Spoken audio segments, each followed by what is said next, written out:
So I hear you want to make a video game. You have the idea, you have some basic game development skills, but every time you try to get started, you get stuck.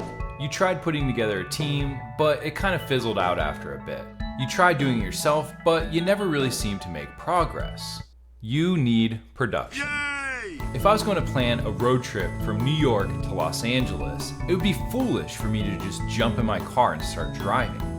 That isn't to say I couldn't make it, but I should probably do a little bit of planning first. How long does the drive take?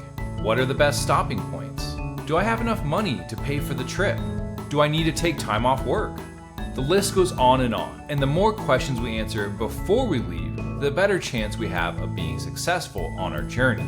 Game development, or any major project, is kind of like a road trip.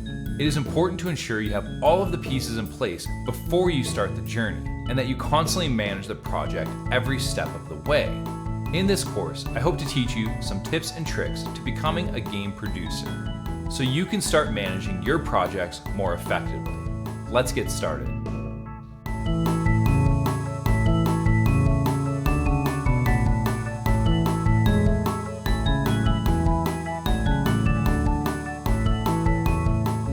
Welcome to Introduction to Game Production.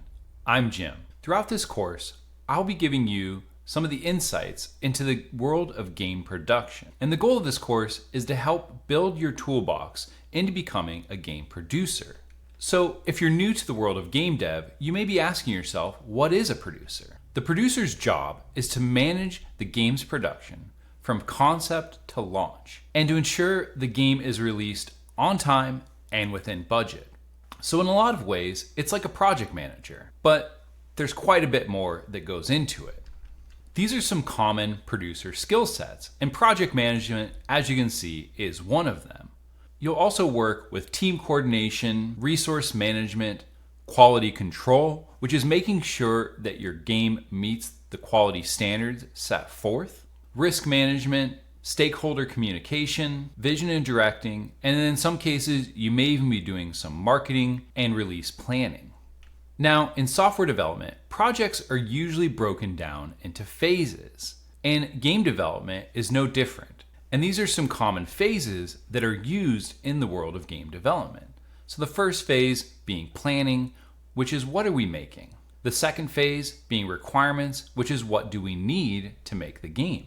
The third phase, the concept phase, is will it work, or even is it fun? The fourth phase is design and implementation, and this is the phase where you're going to be making your game. The fifth phase, which is the testing phase, is making sure that everything works, making sure you clear up any bugs. The sixth phase, which is deployment, which is going to be launching your game.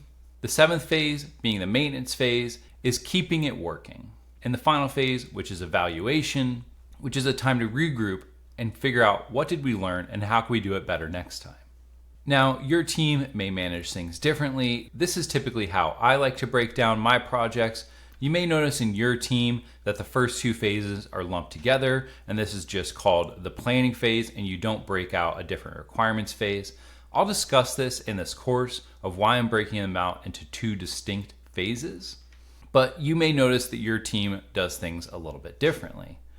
Also, your team may lump the last two into one as well, or maybe depending on the game, there is no maintenance phase, it's just launch it and it's launched and that's the end of it.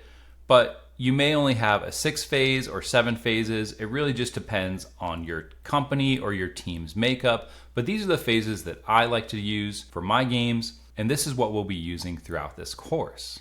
Now, each of these phases should have a defined start and a defined end. And at the start of each phase, we want to define the objectives and deliverables for that phase. And these must be agreed upon by the leadership of the team or by the core team. So each phase typically starts with a meeting with all the key stakeholders and management or any investors. You're going to define what should be done in that phase. Everyone signs off on it, and then you proceed with doing the work for that phase. And at the end of each phase, you'll typically want to have a phase review meeting. And during this meeting, you're going to ensure that the objectives for the phase were met. You're going to ensure that all the deliverables were complete and that they meet the requirements of the project. And then a decision will need to be made. Do we stop the project? Do we put it on hold, or do we proceed into the next phase? So this course is going to be broken down into 10 lessons. The first lesson, which is this one, is the introduction, where we're just talking about what you're going to see in this course.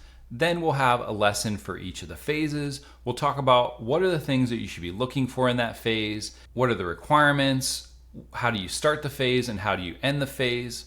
And then we'll finish off the course by doing a quick review to discuss all of the things we've learned. Now, a majority of the course is going to be lectures, so this is just me sharing my insights and discussing the concepts with you. There's also going to be times where we pause the video and we do some research. I highly recommend that you participate in these research topics.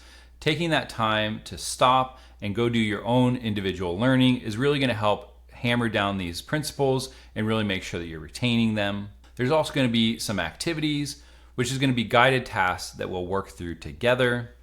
And there will be times throughout the course where we talk about tools, and these are solutions to improve productivity, communication, and efficiency as a game producer. Now, a few quick tips about this course. First thing is I recommend that you take some written notes. So if you have an extra notebook lying around, grab a pen and take notes throughout the course, or open up a Word document and start to write down some digital notes. But I do think that a big part of learning is taking your own personal notes. It really helps retain that information. When we take time to do the research or the activities, I do recommend that you participate in them. This will really help hammer down these principles, and it will be a good use of your time. Another thing is to not try to do the whole course all at once. It'll be a lot of information for your brain to absorb, and if you try to do it all at once, you have less likelihood to retain that information. So I recommend doing a lesson a day or a few lessons each day, and then give your brain some time to absorb, give yourself some time to practice those principles from each lesson before moving on to the next one. And I do have a Discord community. I'll put the link in the description of the video where you can join and you can talk to other people that are going through the course, discuss various topics with them, and I do think being engaged with a community will help to build your knowledge and ensure that you have other people to bounce ideas off of. So thanks for watching the video, and I'll hope to see you in the next lesson where we'll talk about the planning phase.